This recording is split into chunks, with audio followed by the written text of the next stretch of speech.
Hello there. A recent ruling by the UK Supreme Court has left the government's deportation policies in ruins.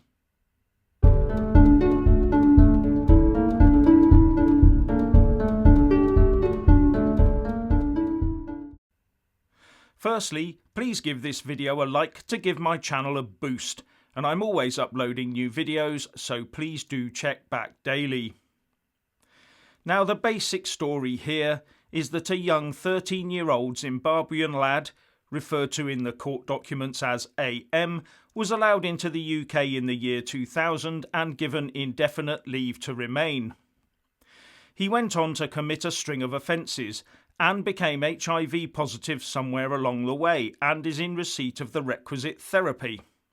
And the Supreme Court press release says, he was convicted of battery and a deportation order was made against him. He was detained pending deportation but was released. He was then convicted of offences including possession of a firearm and ammunition and sentenced to further imprisonment. And AM has been fighting the deportation order through the courts ever since. Now, as I understand it, due to the severity of the crimes and there being no immediate danger of him passing away due to his illness, then he would normally be legally deported. And that is what the courts all the way up to the appeal court agreed with.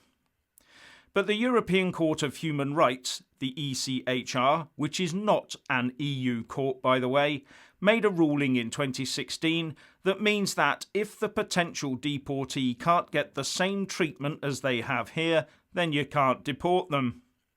And the Supreme Court, which could have followed the UK law, decided not to do that this time and followed the 2016 ECHR ruling.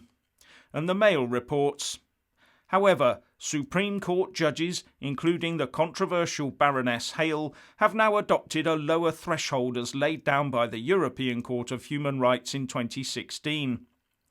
And it goes on to say, the ruling has caused alarm at the Home Office, which deported more than 5,200 foreign criminals last year, but is grappling with soaring numbers successfully avoiding being returned on human rights grounds, up from 60 in 2011 to 172 last year.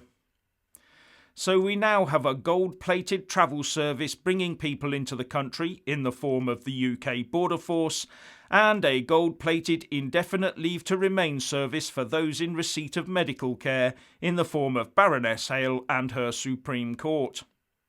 The other justices involved in the unanimous decision were Lord Wilson, Lady Black, Lady Arden and Lord Kitchen. Now the lefties of course will love this, because as far as I can see, they do not want anyone to be turned away or later deported, whatever the crimes they have committed or go on to commit.